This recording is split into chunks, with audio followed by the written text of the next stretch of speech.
El Señor esté con ustedes. Lectura del Santo Evangelio según San Mateo.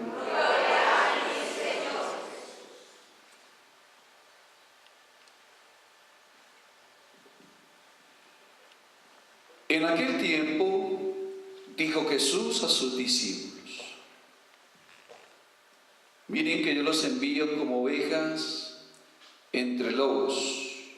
Por eso sean sagaces como serpientes y sencillos como palomas. Pero cuidado con la gente, porque los entregarán a los tribunales, los azotarán en las sinagogas y los harán comparecer ante gobernadores y reyes por causa mía, para dar testimonio ante ellos y ante los gentiles. Cuando los entreguen, no se preocupen de lo que van a decir o de cómo lo dirán. En aquel momento se les sugerirá lo que tienen que decir, porque no serán ustedes los que hablen, sino que el Espíritu de su Padre hablará por ustedes. El hermano entregará al hermano a la muerte, el padre al hijo. Se rebelarán los hijos contra sus padres y los matarán. Y serán odiados todos a causa de mi nombre, pero el que persevere hasta el final se salvará. Cuando los persigan en una ciudad, huyan a otra. En verdad les digo que no terminarán con las ciudades de Israel antes de que vuelva el Hijo del Hombre.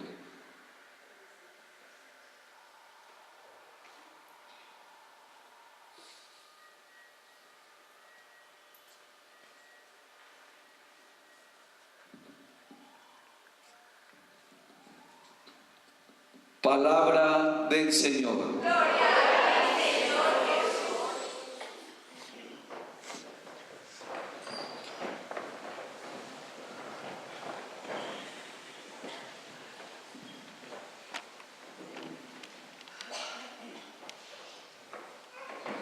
En este día, la palabra del Señor está situándonos en una realidad, en un contexto que se parece mucho al que tenemos en este momento.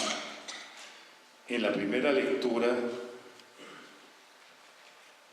el profeta Oseas nos habla de la situación que vivía el pueblo de Dios en este momento. Dice: tropezaste por tu falta.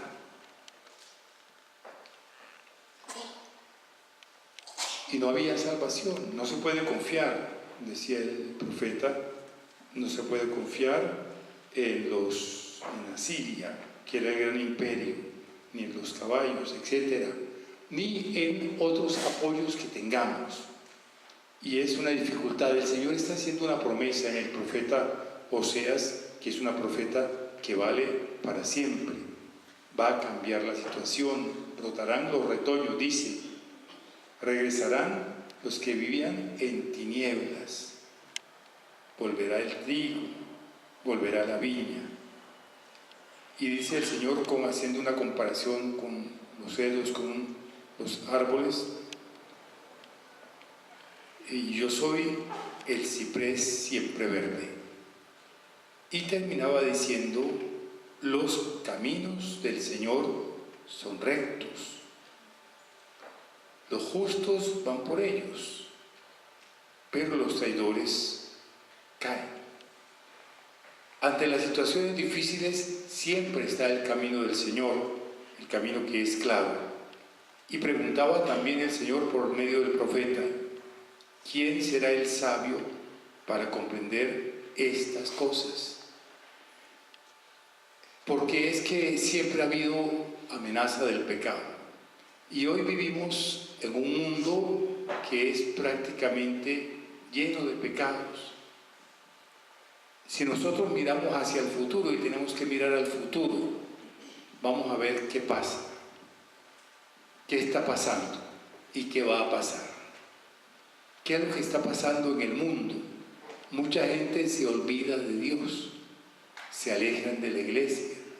Los que bautizaron a sus hijos, ya los hijos bautizados no quieren bautizar a los nietos. Se casaban por la iglesia y ya no se quieren casar por la iglesia. Eso aquí en un país católico. Echemos un vistazo a Europa, a Canadá también, la parte católica. Hace unos 30 o 40 años había mucha gente piadosa, mucha gente fiel al Señor. Alguna vez, hace muchos años, estaba yo en una reunión en Canadá, en un edificio alto, y abajo se veía una iglesia, y le pregunté a un padre que estaba conmigo, ¿qué iglesia es esa? Me dijo, es la iglesia del Corazón de María. Y yo dije, qué bien, qué bonito el Corazón de María. Dijo, pero ya no es iglesia, la vendieron. Por dentro hay apartamentos. Y el padre decía, allá me bautizaron a mí. Y me da dolor cuando yo paso por esa iglesia. Ese es solo un caso, un caso. Yo he visto también, en Canadá también, el letrero fuera, se vende esta iglesia. ¿Qué está pasando en Francia, por lo menos? En Francia y en toda Europa se está llenando de musulmanes. Las iglesias católicas prácticamente vacías. Se están volviendo mezquitas musulmanas. Están metiéndose musulmanes por todas partes. Los musulmanes son excelentes personas cuando son poquitos y son amigos de uno. Pero cuando el gobierno es musulmán, la cosa cambia. El alcalde de Londres, ¿saben ustedes de qué religión es? Es musulmán.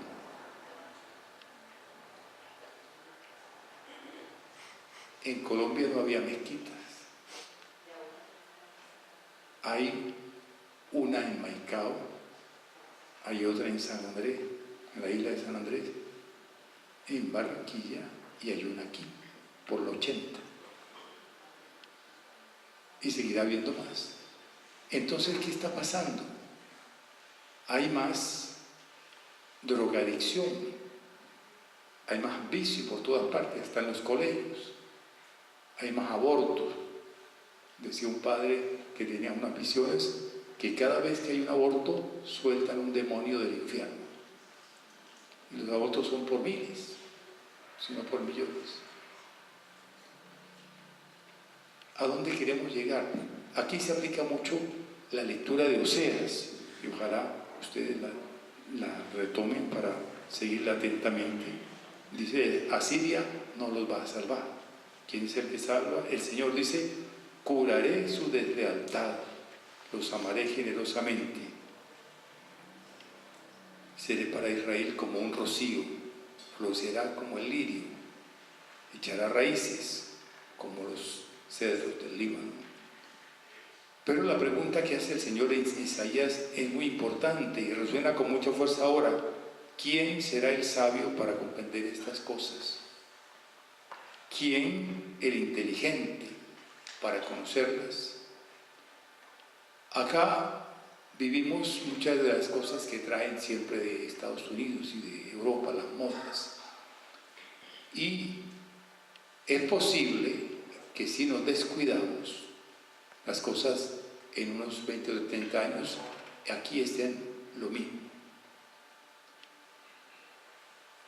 Los que pueden entrar al internet busquen, por ejemplo, las iglesias de Holanda, las iglesias católicas, casi todas han sido vendidas, otras han sido destruidas. ¿Y por qué las destruyen? Porque la gente no va y no hay cómo pagar los impuestos y los servicios. Entonces es más barato tener el terreno que tener metros construidos, porque hay que pagar por metros construidos. Pero ¿de quién depende? ¿De quién depende de que esto no pase aquí? Sí, el Señor nos ayuda, pero necesita la colaboración nuestra, la oración, mucha santidad, pero mucha. Con la oración se pueden hacer maravillas, maravillas. Recuerden en la Guerra Segunda Mundial, cuando las apariciones de Fátima, ¿Cómo empieza esto? Empieza la Virgen diciendo, si no quieren que el comunismo entre a Portugal, recen por lo menos 1 millón de rosarios. La gente rezó más y no entró el comunismo. Y vinieron las apariciones de la Virgen. La oración tiene poder de cambiar la historia. Y es la oración nuestra y el ejemplo. ¿Y qué nos dice el Evangelio? Miremos un poquito el Evangelio. El Evangelio es del capítulo 10, se llama el discurso apostólico. Dice el Señor, yo los envío como ovejas entre lobos. No sé si ustedes, alguno ha tenido la experiencia de que un perro lo persiga. Sí, mucho perro bravo. Pero los lobos son peores. Y nosotros somos gente. Y el Señor dice, no los mando como gente entre perros, sino como ovejas. Sí, y así vamos a estar. O así estamos. El lobo es el enemigo. Y es el pecado que está por todas partes. ¿Y qué nos dice el Señor en esta situación?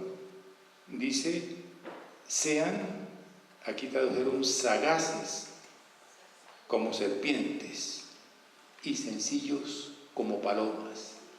Sean vivos, astutos como las serpientes, pero sencillos como las palomas. ¿Por qué? ¿A qué se refiere el Señor? El Señor se refiere a los tiempos difíciles. Los entregarán a los tribunales. Dice, no se preocupen porque Él les va a decir cómo se van a defender. Serán odiados a causa de mi nombre. En verdad les digo que no terminarán con las ciudades de Israel antes de que vuelva el Hijo del Hombre. Estas cosas están advertidas. Y están advertidas y va a depender de nosotros. Y hoy que venimos aquí a pedirle al Señor, generalmente venimos a pedirle. Pero también deberíamos hacer como un propósito, como una promesa, si es que se puede hacer, de que vamos a orar más, que vamos a orar por las familias, que vamos a orar por estas situaciones y a ser más humildes, a practicar la misericordia. Hoy, pues como se adelantó la fecha porque el próximo viernes es festivo, entonces pues mucha gente querrá estar y está bien que ustedes estén con su familia en la casa. Por eso no vinieron muchas personas como normalmente, pero seguramente después van a volver. Pero lo que el Señor nos recalca es la oración, la fidelidad. Y así como los corderitos en medio de lobos deben estar seguros por la presencia del Señor. La fe puede todo. La fe nos lleva adelante. Así también nosotros estamos seguros en el Señor. Y vamos a orar, y a orar, y a orar mucho. Porque falta mucha oración. Hay mucho pecado en el mundo. Tal vez, más que ver los pecados, miremos las consecuencias de los pecados. Las consecuencias. ¿Qué sale de la droga? Se daña a la persona, pero no es la sola persona la que se daña, sino que afecta a toda la familia, obviamente, a la sociedad. Hay mucha prostitución, decían las noticias que ahora ha aumentado, y eso daña también a la persona y daña a la familia. Miremos las consecuencias del pecado. Hay también mucha corrupción, lo sabemos, mucho robo aumenta. Todos son consecuencias del pecado. Por eso vamos a pedirle al Señor mucha fuerza, mucha luz, mucho Espíritu Santo. Y para que libere a nosotros, claro, nuestras familias también y la patria, la nación. Colombia es una nación mayormente católica y como que no nos hacemos sentir los católicos. Pero hacernos sentir no significa salir por la calle a gritar, significa orar, caridad, humildad, bondad.